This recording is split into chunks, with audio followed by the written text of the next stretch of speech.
Marcos capítulo 14. A consulta dos sacerdotes. E dali a 2 dias era a Páscoa e a festa dos pães asmos. E os principais dos sacerdotes e os escribas buscavam como o prenderiam com dolo e o matariam. Mas eles diziam: não na festa, para que porventura se não faça alvoroço entre o povo. O jantar em Betânia. E estando ele em Betânia, assentado à mesa, em casa de Simão, o leproso, veio uma mulher que trazia um vaso de alabastro, com unguento de nardo puro, de muito preço, e, quebrando o vaso, lhe derramou sobre a cabeça. E alguns houve que em si mesmos se indignaram e disseram: para que se fez este desperdício de unguento? Porque podia vender-se por mais de 300 dinheiros e dá-lo aos pobres, e bramavam contra ela. Jesus, porém, disse: deixai-a, para que a molestais? Ela fez-me boa obra, porque sempre tendes os pobres convosco, e podeis fazer-lhes bem, quando quiserdes, mas a mim nem sempre me tendes. Esta fez o que podia, antecipou-se a ungir o meu corpo para a sepultura. Em verdade vos digo que, em todas as partes do mundo onde este evangelho for pregado, também o que ela fez será contado para a sua memória. O preço da traição. E Judas Iscariotes, um dos 12, foi ter com os principais dos sacerdotes para lhe entregar. E eles, ouvindo-o, alegraram-se e prometeram dar-lhe dinheiro, e buscava como o entregaria em ocasião oportuna. A última Páscoa, a Santa Ceia.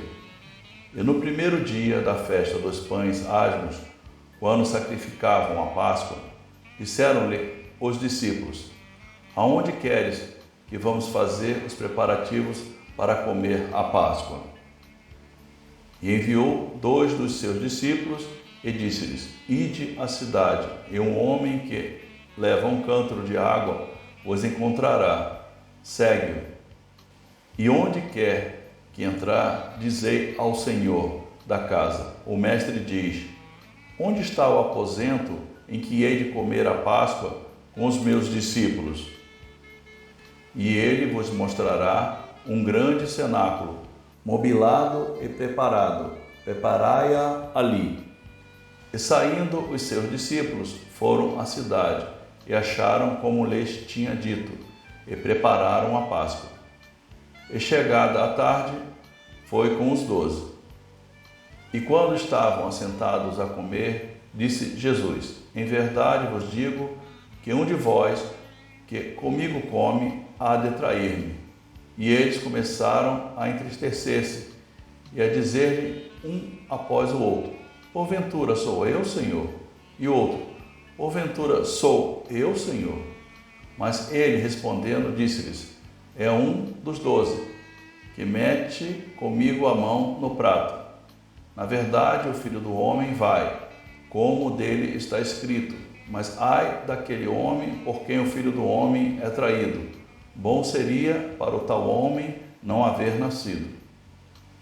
E comendo eles, tomou Jesus pão e, abençoando-o, o partiu e deu-lhe, e disse: tomai, comei, isto é o meu corpo.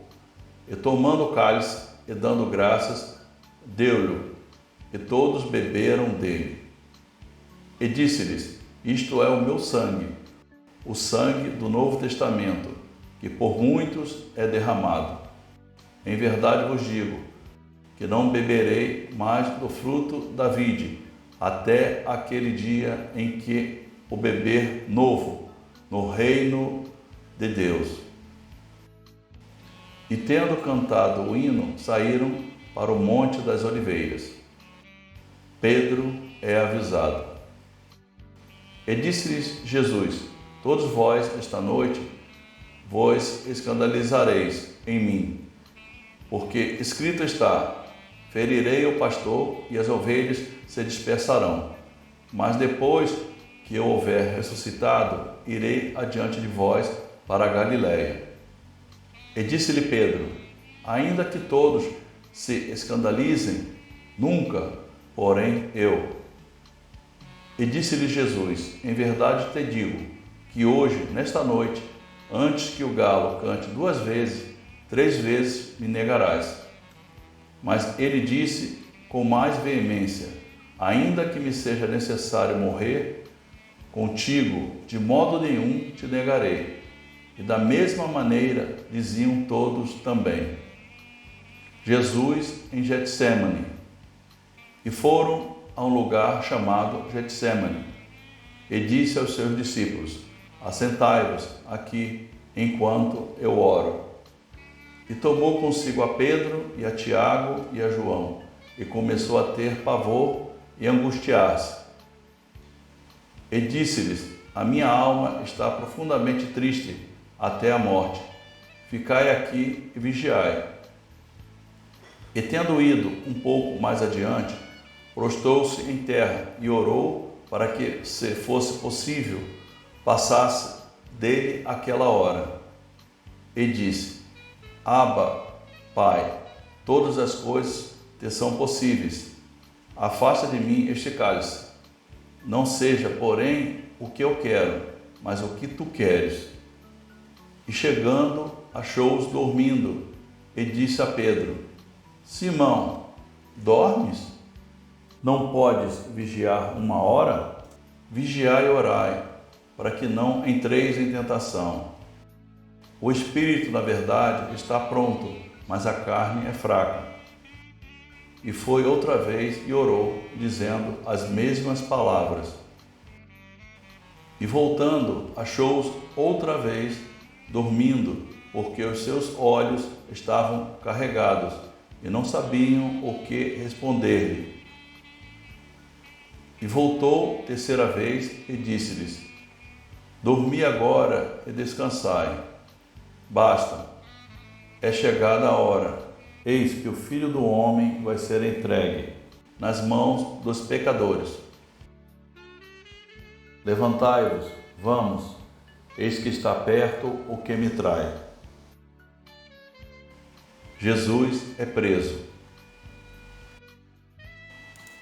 E logo falando ele ainda, veio Judas, que era um dos 12, da parte dos principais dos sacerdotes, e dos escribas, e dos anciãos, e com ele uma grande multidão com espadas e porretes. Ora, o que traía tinha-lhes dado um sinal, dizendo: aquele que o beijar, esse é, prendei-o e levai-o com segurança. E logo que chegou, aproximou-se dele e disse-lhe: Rabi, Rabi, e beijou-o. E lançaram-lhe as mãos e o prenderam.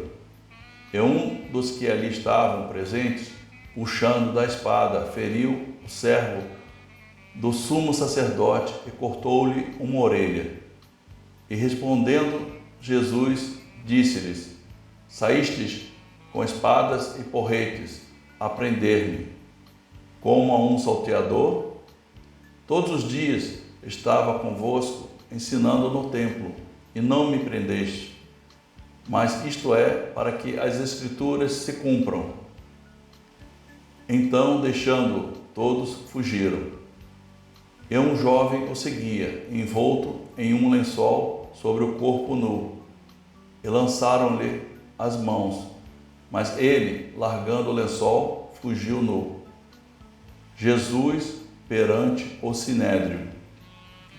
E levaram Jesus ao sumo sacerdote, e ajuntaram-se todos os principais dos sacerdotes, e os anciãos, e os escribas. E Pedro o seguiu de longe, até dentro do pátio do sumo sacerdote, e estava sentado com os servidores, aquentando-se ao lume. E os principais dos sacerdotes e todo o concílio buscavam algum testemunho contra Jesus para o matar, e não o achavam, porque muitos testificavam falsamente contra ele, mas os testemunhos não eram coerentes. E levantando-se alguns, testificavam falsamente contra ele, dizendo: nós ouvimos-lhe dizer: eu derribarei este templo, construído por mãos de homens, e em 3 dias edificarei outro, não feito por mãos de homens. E nem assim o testemunho deles era coerente. E levantando-se o sumo sacerdote no sinédrio, perguntou a Jesus, dizendo: nada respondes?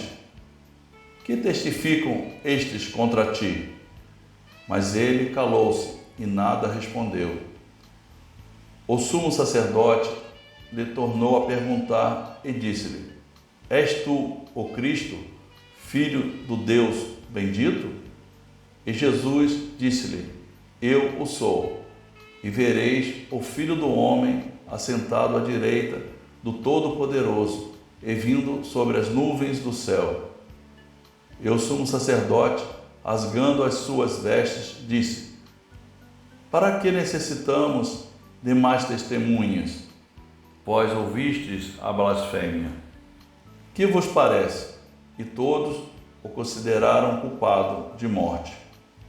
E alguns começaram a cuspir nele, e a cobrir-lhe o rosto, e a dar-lhe punhadas, e a dizer-lhe: profetiza.